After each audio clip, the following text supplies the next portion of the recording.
اعوذ باللہ من الشیطان الرجیم، بسم اللہ الرحمن الرحیم۔ حکیمیہ احسن آپ کی خدمت میں حاضر ہے۔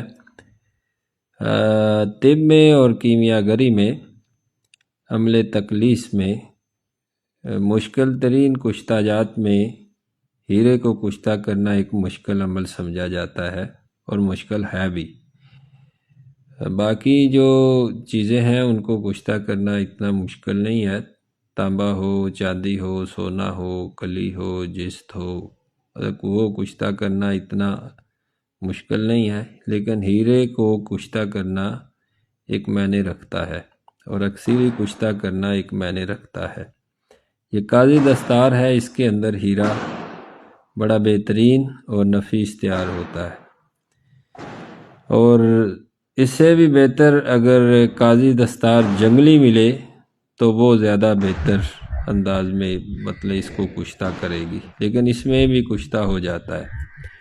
ہیرا 1 گرام لیں، ہیرے کی کھڑ لینی ہے، ہیرے کی کھڑ لینی ہے اور کوشش کرنی ہے کہ گول کنڈے کی کھڑ ہو، انڈیا کی گول کنڈے کی کھڑ ہو۔ 1 گرام اگر ہیرا ہو تو اس بوٹی کے پانی کے اندر اس کو 100 بجاوے دیں۔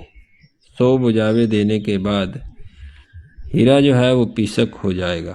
پیسک ہو جائے گا تو آپ نے اس بوٹی کے آدھا پاؤ پانی کے اندر اس کو کھل کرنا ہے، کھل کر کے اس کی ٹکی بنانی ہے، ٹکی بنا کے اس کو خشک کر لینا ہے۔ خشک کر کے اس کو 1 من کی آگ دیں۔ 1 من کی آگ دینے سے اس کے بعد وہ کشتہ ہو جائے گا، لیکن یہ کشتہ جاری نہیں ہوگا، یہ میں آپ کو بتا دوں، یہ جاری نہیں ہوگا۔ آپ نے اس کو جاری کرنے کے لیے ارغ گلاب 12 عطشہ آدھا پاؤ کے اندر اس ٹکی کو کھل کرنا ہے، جذب کر کے کھل کر کے اس کی ٹکی بنانی ہے۔ ٹکی بنا کے تو اس کو 1 من کی آگ دینی ہے۔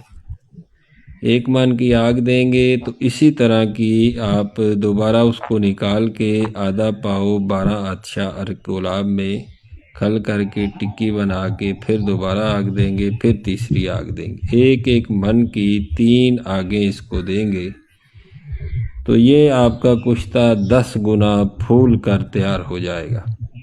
ہیرا آپ کا 10 گنا پھول کر تیار ہو جائے گا۔ آپ اس کو نکال کے اس کو اچھی طرح کھل کر لیں۔ آپ اس کو جتنا کھل کرتے جائیں گے تو آپ کا جو کھل ہے وہ ہیرے سے بھرتا جائے گا۔ حالانکہ وہ 1 گرام ہوگا، لیکن اتنا یہ پھول جائے گا کہ آپ کا سارا کھل جو ہے وہ اس سے بھر جائے گا۔ باقی جو اس کو کرے گا اس کے استعمال کو بخوبی جانتا ہوگا، کیمیائی طور پہ یا خوراکی طور پہ جہاں کوئی استعمال کرنا چاہے کر سکتا ہے۔